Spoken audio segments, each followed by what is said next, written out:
Hello बच्चों, मैं इमरान खान एक बार फिर से आपका ऑनलाइन क्लास केमिस्ट्री में हार्दिक स्वागत करता हूं। देखिए बेटा जी, अगर आपको याद हो तो हम ऑर्गेनिक केमिस्ट्री का एक प्यारा सा चैप्टर पढ़ रहे थे जिसका नाम क्या था बेटा?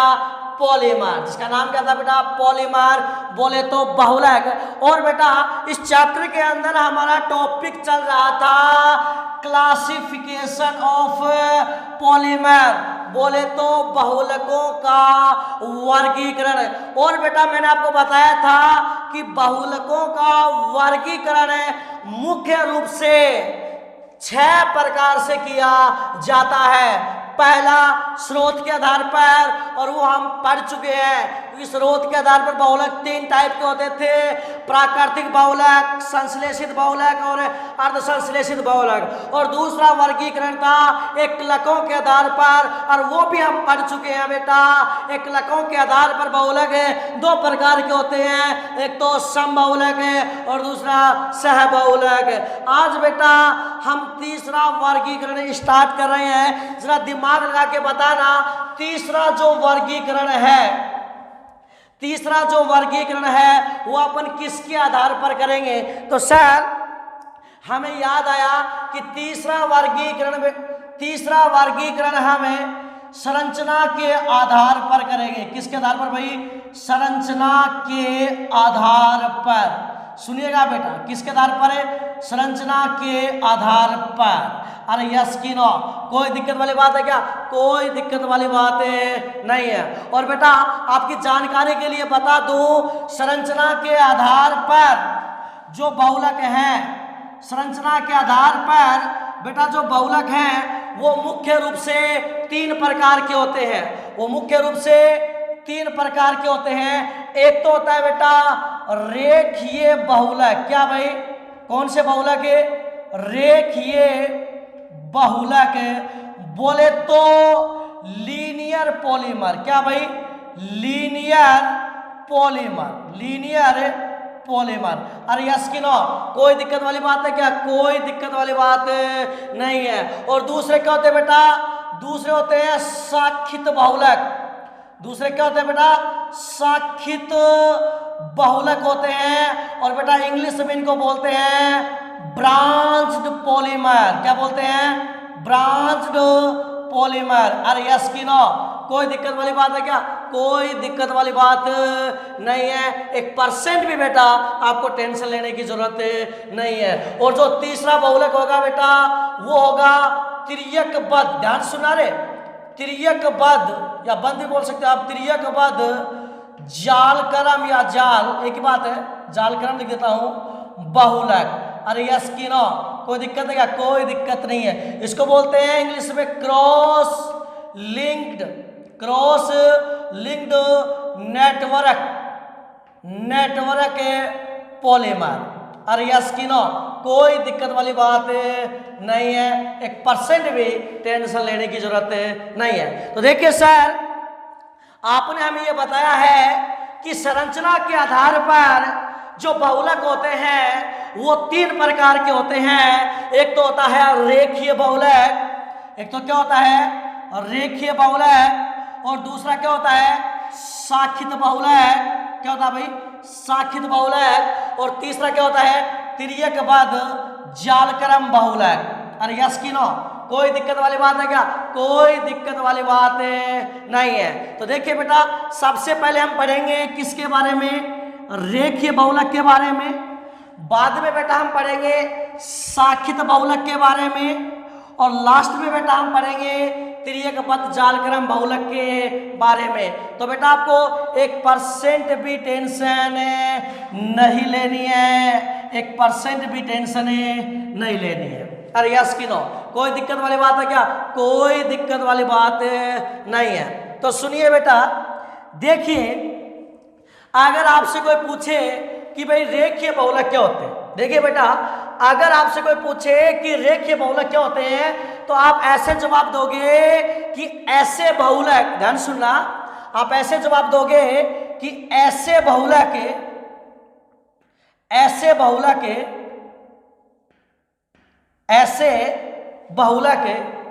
ऐसे बहुलक जिनमें एकलक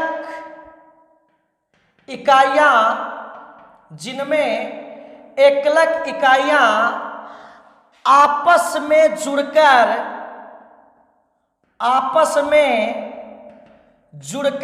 क्या कहा बेटा मैंने, अगर आपसे कोई पूछे कि भाई रेखीय बहुलक किसे कहते हैं, तो भाई नॉर्मल सी बात है, पॉलीमर बनाने के लिए आपको क्या चाहिए, मोनोमर चाहिए। पॉलीमर बनाने के लिए आपको क्या चाहिए बेटा, मोनोमर चाहिए। 100% आपको क्या चाहिए, मोनोमर चाहिए। तो ऐसे बहुलक है जिनमें मोनोमर या एकलक इकाई, ऐसे बहुलक है जिनमें एकलक इकाइयां आपस में जुड़कर एक सीधी श्रृंखला बनाती हैं, उन्हें रेखीय बहुलक कहते हैं। क्या कहते हैं बेटा, उन्हें रेखीय बहुलक कहते हैं। तो देखिए बेटा, रेखीय बहुलक में क्या होता है कि एकलक इकाइयां आपस में जुड़कर, रेखीय बहुलक में क्या होता है बेटा, एकलक इकाइयां, क्या भाई, एकलक इकाइयां आपस में जुड़कर, एकलक इकाइयां आपस में जुड़कर एक सीधी श्रृंखला बनाते हैं। ऐसे जो पॉलीमर जिनमें एकलक आपस में जुड़कर एक सीधी श्रृंखला बनाए, ऐसे बहुलक को बेटा हम क्या कहते हैं, रेखीय बहुलक। अब आप कहोगे कि सर ये श्रृंखला एकदम सीधी नहीं है, तो देखिए बेटा, किसी भी पॉलीमर की जो पॉलीमर चेन है, किसी भी बहुलक की जो बहुलक श्रृंखला, वो बिल्कुल सीधी नहीं हो सकती, क्योंकि बहुलक श्रृंखला में जो एकलक है उनके बीच में क्या लगेगा, अट्रैक्शन, आकर्षण लगेगा, और उस आकर्षण के कारण ये जो सीधी श्रृंखला है इसमें आपको उतार चढ़ाव देखने को मिलेगा। अरे यस कि नो, कोई दिक्कत वाली बात है क्या, कोई दिक्कत वाली बात नहीं है। तो परिभाषा शायद आपकी याद होगी कि ऐसे बहुलक जिनमें एकलक इकाइयां आपस में जुड़कर एक सीधी श्रृंखला बनाती हैं, उन्हें रेखीय बहुलक कहते हैं। और सुनना बेटा, इन बहुलकों में ये जो रेखीय श्रृंखलाएं हैं, ये एक दूसरे के बिल्कुल पास और एक दूसरे के ऊपर व्यवस्थित होती हैं। क्या कहा बेटा मैंने, रेखीय बहुलक में ये जो बहुलक श्रृंखलाएं हैं, ये एक दूसरे के पास और एक दूसरे के ऊपर व्यवस्थित होती हैं। अरे यस कि नो, कोई दिक्कत वाली बात है क्या, कोई दिक्कत वाली बात नहीं है। तो देखिए बेटा, मैंने क्या बताया कि रेखीय बहुलक में, ध्यान से सुनना भाई, देखिए मैं थोड़ा साइड में इसलिए हूँ, ये आज मैंने जो शर्ट है वो अलग रंग की पहनी हुई है, ये ग्लास बोर्ड है बेटा, इस पर हमेशा ब्लैक रंग की ही शर्ट या ब्लैक टी शर्ट ही पहन कर आना चाहिए, लेकिन जल्दबाजी में मैं पहन कर आ गया, इसीलिए मैं थोड़ा साइड में होकर समझा रहा हूँ, ताकि आपको ये जो अक्षर है ये आपको साफ साफ दिखाई दे।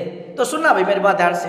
देखिए बेटा, मैं ये कह रहा हूँ आपसे कि भाई रेखीय बहुलक की परिभाषा आपकी याद होगी, क्या है, ऐसे बहुलक जिनमें एकलक इकाइयां आपस में जुड़कर एक सीधी श्रृंखला बनाती हैं, उन्हें रेखीय बहुलक कहते हैं। अब दूसरी बात ये बेटा कि रेखीय बहुलक में ये जो बहुलक श्रृंखलाएं हैं, मैं लिख भी देता हूं मैं, रेखीय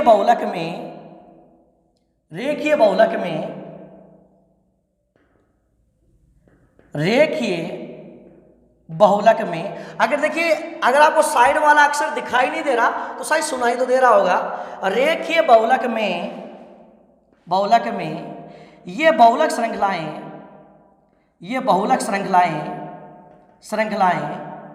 एक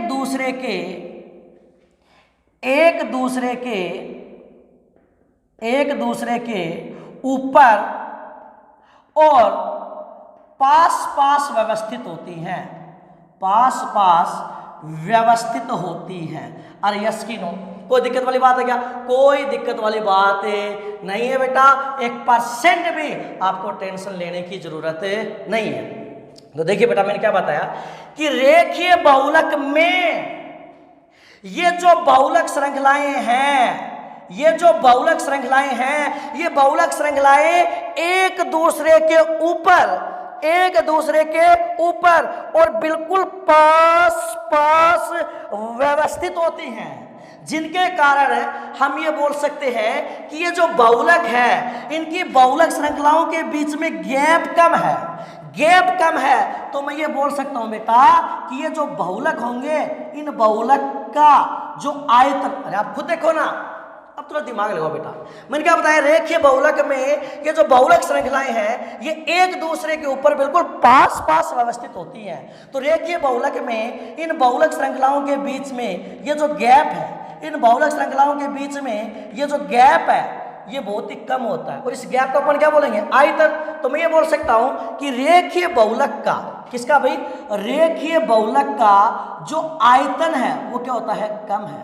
अब एक बात बताओ, अगर रेखीय बहुलक का आयतन कम है तो मैं ये बोल सकता हूं ना, घनत्व क्या होगा, अरे घनत्व क्या होगा, ज्यादा होगा।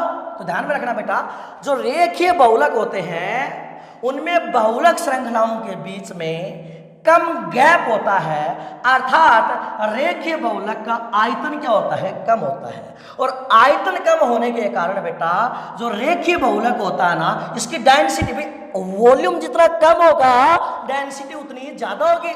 अरे भाई आयतन जितना कम होगा घनत्व उतना ही ज्यादा होगा। तो रेखीय बहुलक का आयतन कम होगा, रेखीय बहुलक का आयतन कम होता है। अगर आयतन कम होता है तो रेखीय बहुलक का जो बेटा घनत्व है, रेखीय बहुलक का जो घनत्व है वो क्या होता है बेटा, ज्यादा होता है। और घनत्व ज्यादा होने के कारण बेटा रेखीय बहुलक की जो तनन सामर्थ्य है या स्ट्रेंथ है, जो तनन सामर्थ्य है वो भी क्या होती है बेटा, ज्यादा होती है। अरे यस कि नो। और आपकी जानकारी के लिए बता दो बेटा, रेखीय बहुलक का गलनांक भी क्या होता है, अधिक होता है। गलनांक भी क्या होता है बेटा, अधिक होता है। गलनांक भी क्या होता है बेटा, अधिक होता है।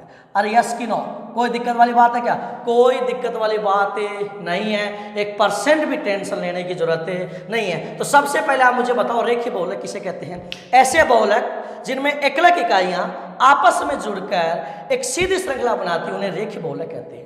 रेखीय बहुलक में ये जो बहुलक श्रृंखलाएं हैं ये एक दूसरे के ऊपर पास पास व्यवस्थित होती हैं, जिसके कारण इनकी बहुलक श्रृंखलाओं के बीच में गैप कम होता है, अर्थात इन बहुलकों का आयतन कम होता है। और आयतन कम होने के कारण इन बहुलकों का घनत्व, गलनांक व तनन सामर्थ्य ज्यादा होता है। इन आयतन कम होने के कारण इन बहुलकों का घनत्व, गलनांक व तनन सामर्थ्य क्या होती है, ज्यादा होती है। फॉर एग्जाम्पल, अगर इनके एग्जाम्पल की बात करें तो इनके एग्जाम्पल बेटा मैं ऊपर लिख रहा हूँ, इनके एग्जाम्पल मैं ऊपर लिख रहा हूँ। तो देखिए बेटा इनके एग्जाम्पल है, एक तो होता है बेटा, मैं लिख देता हूँ HDPE। क्या लिखा मैंने, HDPE। इसको बोलते हैं हाई डेंसिटी पॉलीथीन, हिंदी में बोलते हैं उच्च घनत्व वाला पॉलीथीन। और नाम से समझ में आ रहा है। देखिए आगे इस चैप्टर में मैं आपको बताऊंगा कि पॉलीथीन भी दो टाइप का होता है।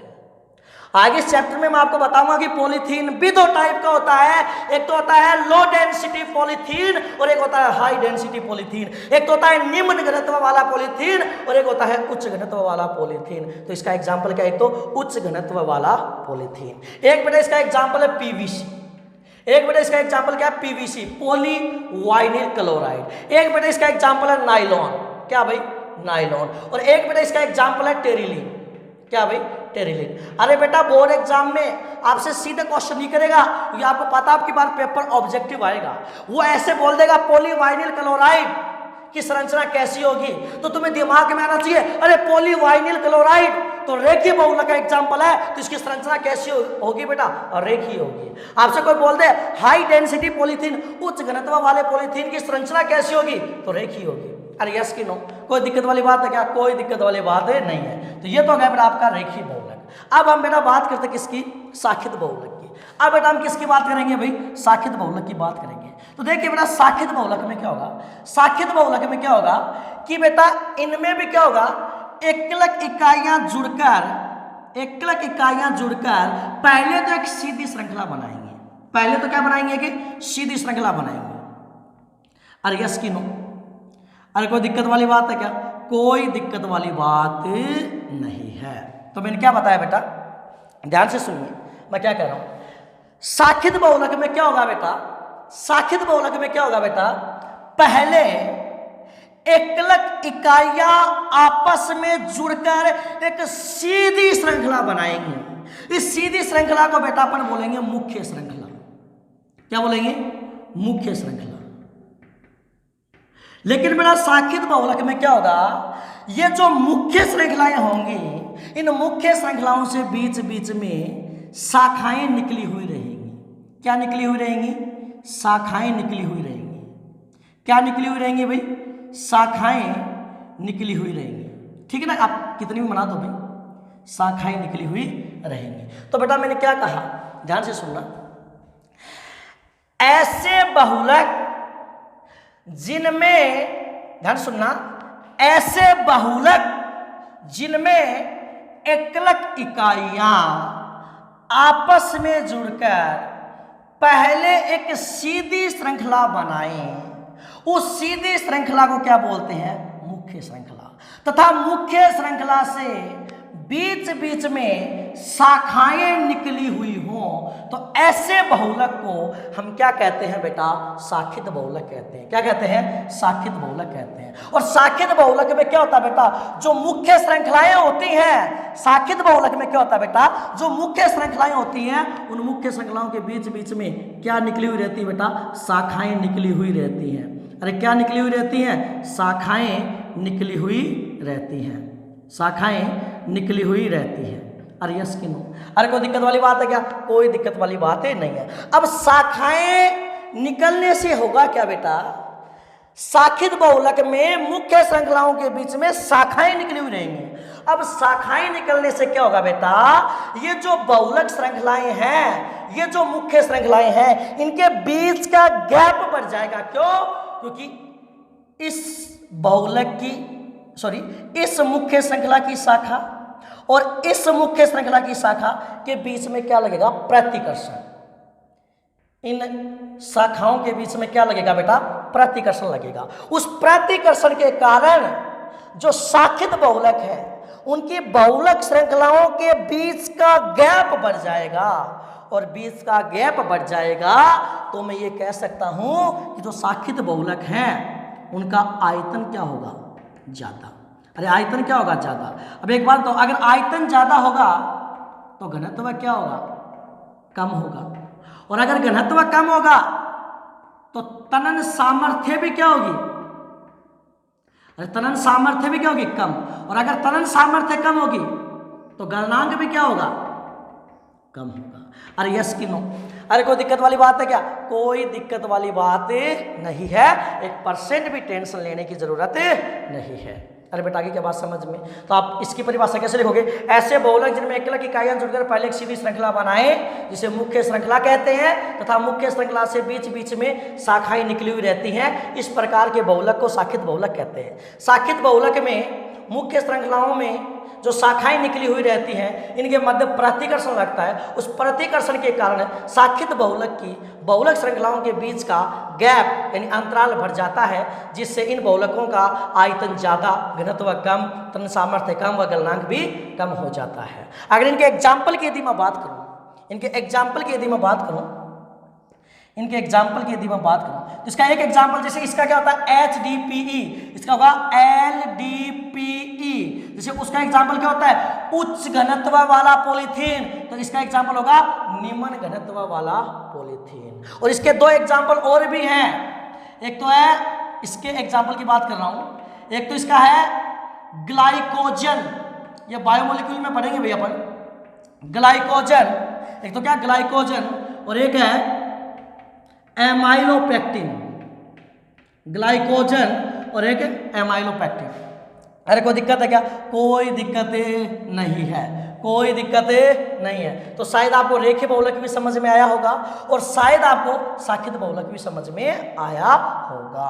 अब एग्जाम में पूछ लेगा कि ग्लाइकोजन जो पॉलीमर है उसकी संरचना कैसी होगी? शाखित। एमाइलोपेक्टिन जो पॉलीमर है उसकी संरचना कैसी होगी? शाखित।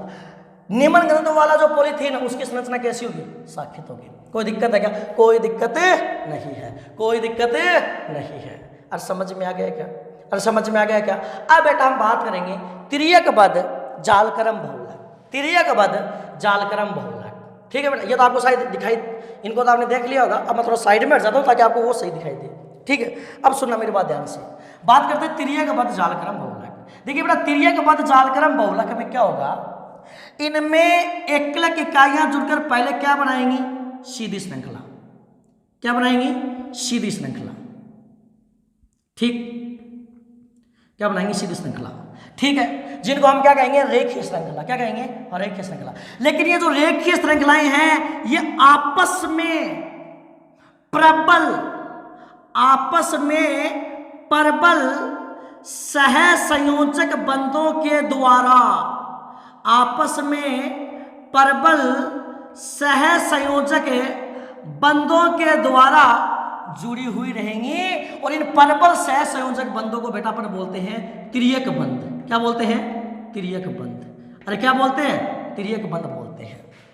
ठीक है, तो मैंने क्या बताया बेटा, ऐसे बहुलक जिनमें एकलक इकाइयां जुड़कर पहले एक रेखीय श्रृंखला बनाए और वो रेखीय श्रृंखलाएं आपस में प्रबल तिर्यक बंधों के द्वारा जुड़कर एक जालनुमा संरचना बना लें, तो ऐसे बहुलक को बेटा हम बोलते हैं तिर्यकबद्ध जालक्रम बहुलक बोलते हैं। और बेटा इन बहुलकों की खास बात होती है, इन बहुलकों की खास बात होती है बेटा, ये बहुलक बहुत ज्यादा कठोर, भंगुर, अंगूर नीर, भंगुर और दृढ़ होते हैं। और होना लाजमी भी, अरे दृढ़ होना लाजमी भी है। क्यों, क्योंकि इनकी जो बहुलक श्रृंखलाएं हैं वो आपस में बहुत ही स्ट्रॉन्ग प्रबल सहसंयोजक बंधों के द्वारा जुड़ चुकी हैं और एक जालनुमा संरचना बन गई, इसलिए इसको तिर्यकबद्ध जालक्रम बहुलक कहते हैं। एक खास बात, ये बहुलक किसी भी विलायक